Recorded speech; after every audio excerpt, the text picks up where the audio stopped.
2021-22 ఆర్థిక సంవత్సరానికి గాను మన దేశ ఆర్థిక మంత్రి గారైన నిర్మలా సీతారామన్ గారు ఈరోజు కేంద్ర ప్రభుత్వ బడ్జెట్ను పార్లమెంట్లో ప్రవేశపెట్టడం జరిగినది.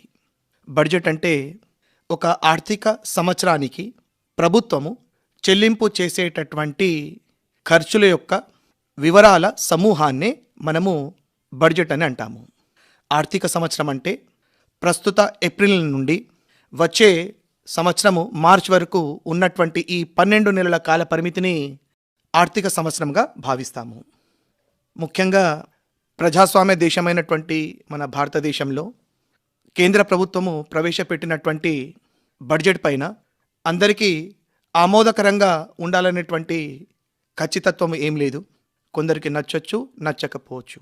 కానీ ఎక్కువ మంది అభిప్రాయం ప్రకారము ఈ బడ్జెట్ పైన ఆరోగ్యము, ప్రజాశ్రేయస్సు, భౌతిక మరియు ఆర్థిక మూలధన మౌలిక సదుపాయాల కల్పన, ఆకాంక్ష భారతదేశ అభివృద్ధి, మానవ మూలధన పునరుద్ధరణ, ఆవిష్కరణలు మరియు కనీస ప్రభుత్వము, గరిష్ట పాలన అనే 6 సూత్రాలపై ఈ యొక్క 2021-22 సంవత్సరం బడ్జెట్ను కేంద్ర ప్రభుత్వం చేత ప్రవేశపెట్టబడినది. ముఖ్యంగా ఈ బడ్జెట్ యొక్క అంచనా 34.83 లక్షల కోట్లు. 2020-21 గత ఆర్థిక సంవత్సరంతో పోలిస్తే మన ద్రవ్యలోటును 9.5% నుండి 6.8% తగ్గించే విధంగా ఈ బడ్జెట్ యొక్క రూపకల్పన అనేటువంటిది ఏర్పాటు చేయడం జరిగింది. మరి ద్రవ్య లోటు అంటే ఒక సంవత్సర కాలంలో ప్రభుత్వాలు ఆర్జించినటువంటి ఆదాయం కంటే ఎంత ఎక్కువ మొత్తంలో ఖర్చు ఉంటుందో ఆ అధిక ఖర్చు మొత్తాన్ని, చెల్లించలేనటువంటి ఖర్చు మొత్తాన్ని ద్రవ్యలోటుగా మనం అనుకోవచ్చు.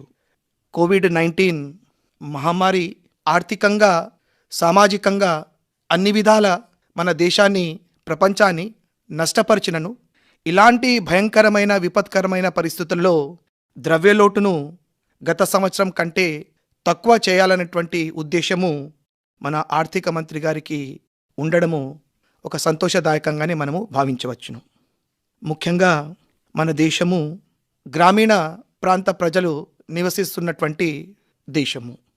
గ్రామీణ మౌలిక వసతుల కల్పన కొరకై 40,000 కోట్లు, ముఖ్యంగా దాదాపు 60 నుండి 70% ప్రజానీకము వ్యవసాయ రంగం పైన ఆధారపడుతుంటారు. కాబట్టి వారి వ్యవసాయ రంగానికై 75,100 కోట్ల నిధిని ఏర్పాటు చేయడం అనేటువంటిది ఒక పెద్ద మొత్తంగానే మనం భావించవచ్చును.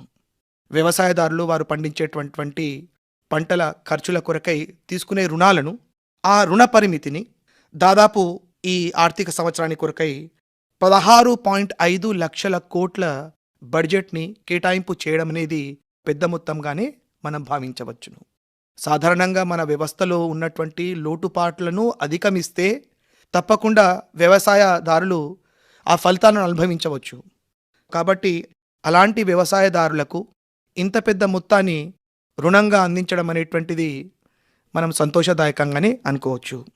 మన దేశంలో ఉన్నటువంటి ఇంకొక సమస్య కాలుష్యము. ఈ కాలుష్యం ద్వారా ఆరోగ్యం అనేటువంటిది చెడిపోతుంది.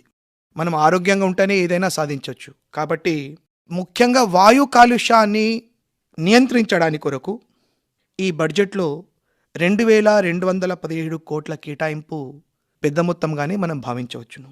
సాధారణంగా ఇంకొక సంతోష విషయం ఏమంటే మన వ్యక్తిగత వాహనాలను 15 సంవత్సరాల తర్వాత దాన్ని మనం ఉపయోగించుకోలేము. కానీ ఈ బడ్జెట్లో దేశ ప్రజలు వ్యక్తిగతం కొరకు ఉపయోగించేటువంటి వాహనాలను 15 సంవత్సరాల నుండి దాని జీవిత కాలాన్ని 20 సంవత్సరాలకు, అలాగే కమర్షియల్గా ఉపయోగించేటటువంటి వాహనాలను 15 సంవత్సరాల వరకు కాల పరిమితిగా నిర్ణయించడం అనేటువంటిది జరిగినది. రెండవ ముఖ్యమైనటువంటి రంగము MSMEs, medium, small and micro enterprises అంటాము.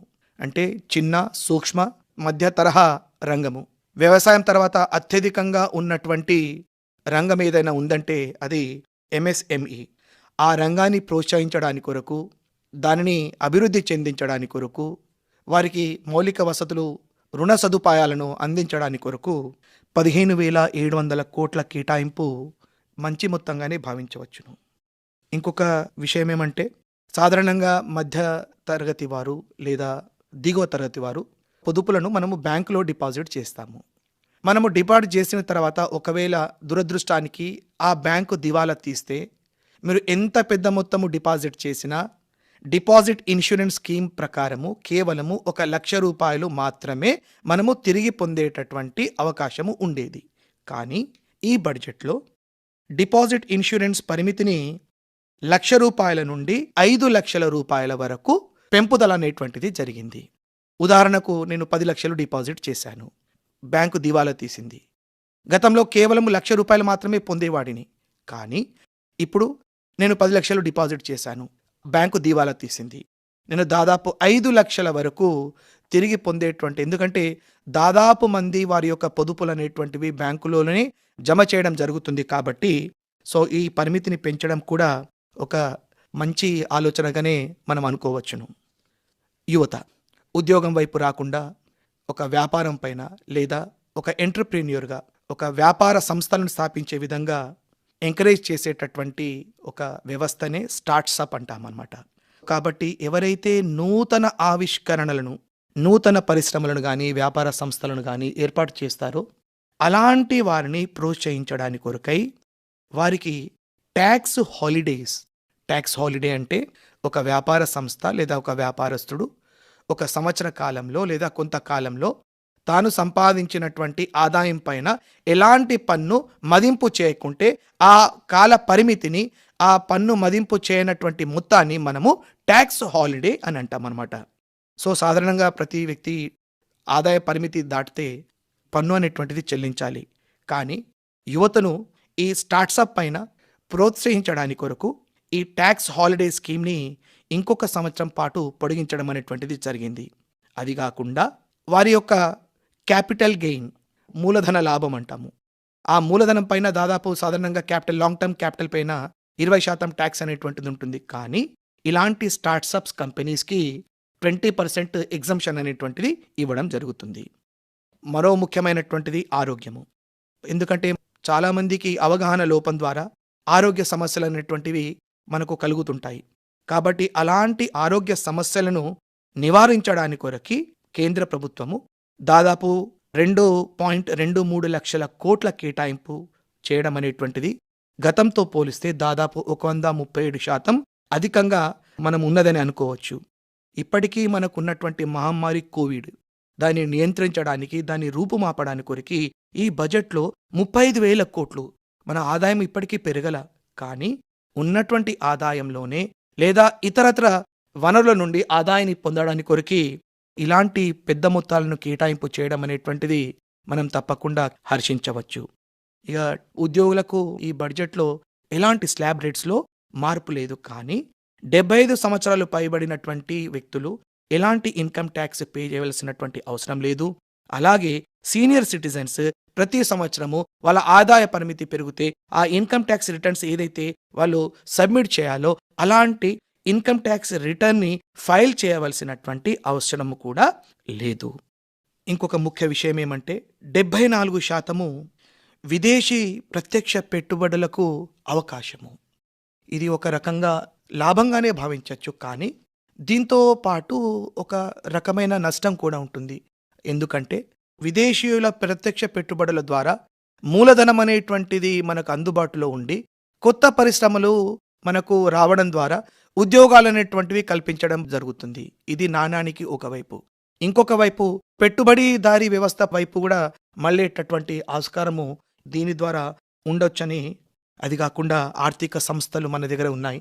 అలాంటి ఆర్థిక సంస్థల అభివృద్ధికి 20,000 కోట్ల మొత్తాలను, అలాగే మన విద్యా వ్యవస్థను అభివృద్ధి చెందించడానికి కొరకి దాదాపు 700 ఏకలవ్య పాఠశాలను గిరిజన ప్రాంతాలలో, అలాగే 100 సైనిక పాఠశాలలను వివిధ ప్రాంతాలలో ఏర్పాటు చేయడం. ఎందుకంటే విద్య ఉంటేనే అవగాహన అనేటువంటిది కలుగుతుంది. కాబట్టి అలాంటి సంస్థలను ఏర్పాటు చేయడం అనేటువంటిది మనం సంతోషదాయకంగానే భావిస్తాము.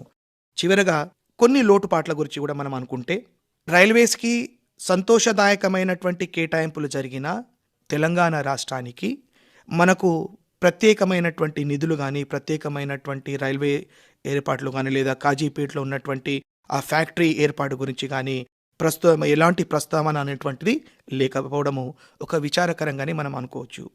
అది గాకుండా మొబైల్ స్పేర్ పార్ట్స్ పైన 2.5 కస్టమ్స్ డ్యూటీ పెంచడం ద్వారా ప్రస్తుత విపత్కర పరిస్థితుల్లో దేశానికి ఆదాయం వస్తుందనేది కానీ, ప్రస్తుతంలో డిజిటలైజేషన్‌లో చాలామంది మొబైల్స్‌ని వాడడం ద్వారా, ఈ యొక్క ట్యాక్స్ పెంపుదల ద్వారా, మొబైల్ యొక్క ధరలు పెరగడం ద్వారా సాధారణంగా మళ్ళీ నాన్ డిజిటలైజేషన్ వైపు వెళ్తామేమో అనే ఒక ఆలోచన అనిపిస్తుంది.